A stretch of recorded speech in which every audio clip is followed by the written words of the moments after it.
To my Christian friends, you believe that your God has orchestrated a divine plan for his creation, and that all events which either have taken place or will take place were foreseen by this God with infallible certainty and taken into consideration for this plan.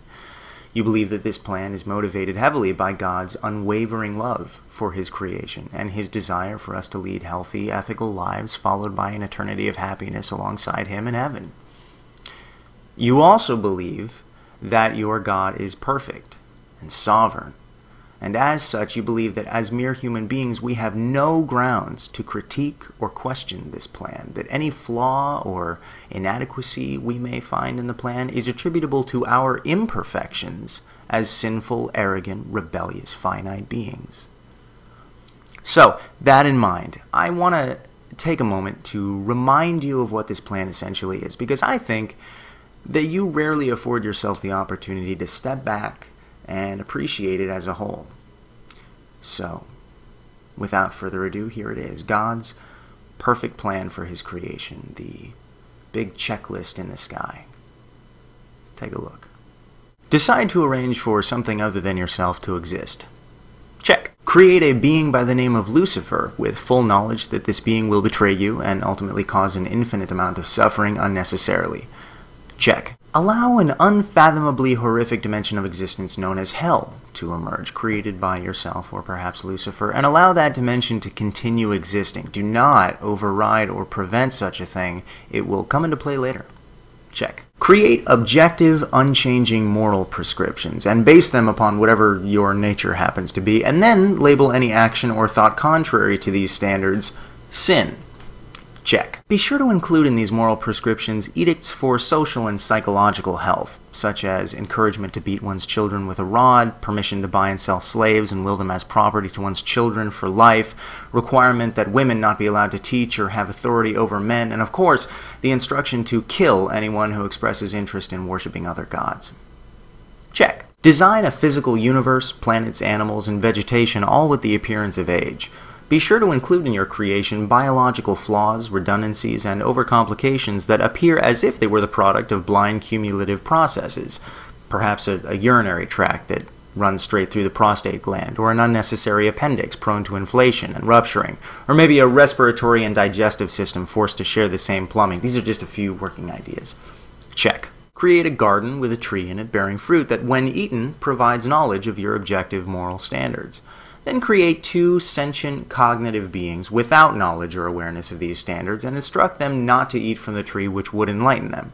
In other words, arrange it so that only after they eat from the tree are they capable of understanding that doing so was a violation of objective moral standards. Check. Warn these cognitive beings that they will undoubtedly die if they eat from this tree.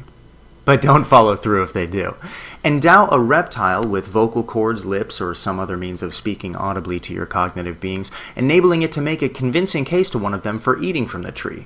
Do not prevent this or intervene.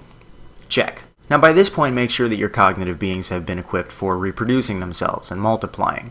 And because one of them has sinned, arrange that every single one of their descendants until the end of time will be born with an inherent sinful nature, defaulting in a future of everlasting torment.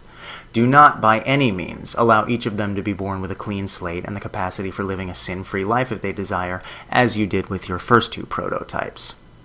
Check. Endow these cognitive beings with a soul, which keeps their thoughts and feelings and other cognitive faculties in existence forever, one way or another.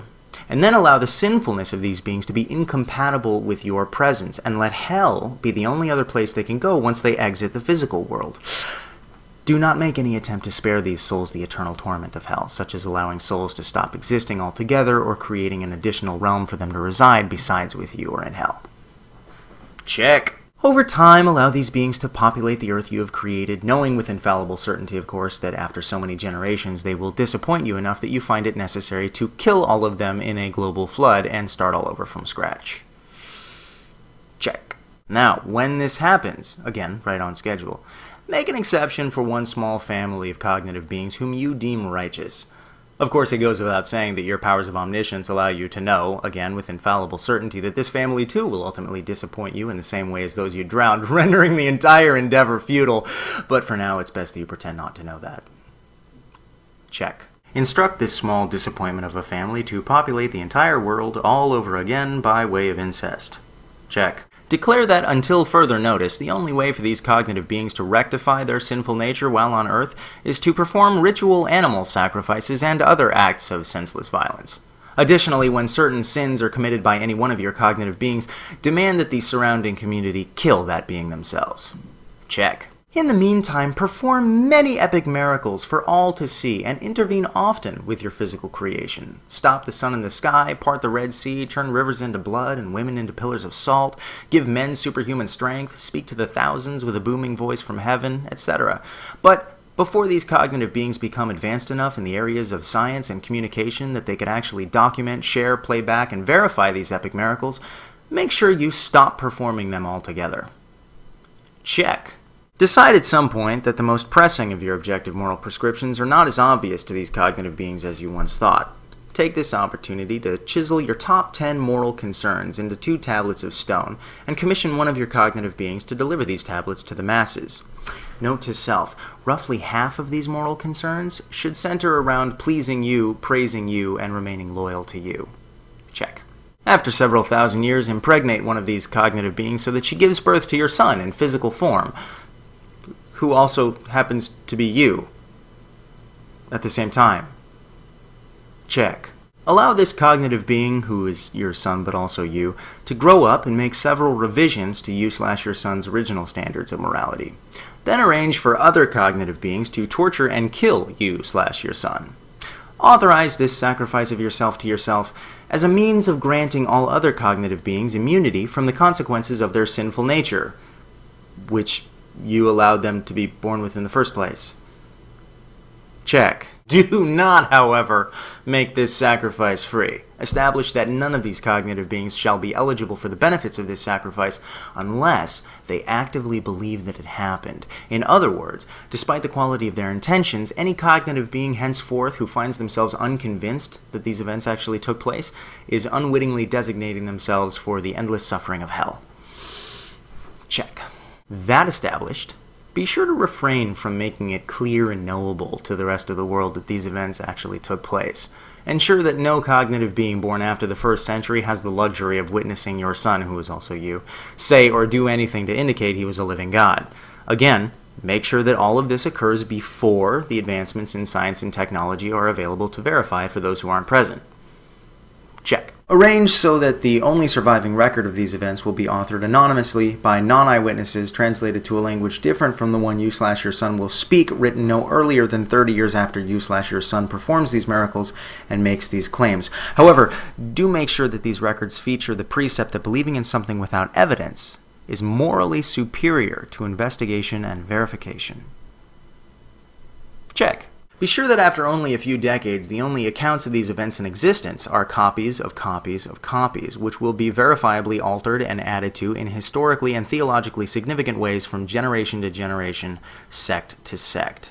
Do not preserve the original copies of these accounts, do not protect them from revision, do not set in place any mechanism for protecting them against being interpreted in hundreds upon hundreds of ways, most of which being heretical and therefore punishable.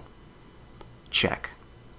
Do not bother to employ your omniscience in such a way as to discern which of these cognitive beings are truly rebelling and which simply don't know how to distinguish you from other versions of God which do not in fact exist but are attributed the same claims of exclusivity. Check. Do not make it clear to these beings that you're even here.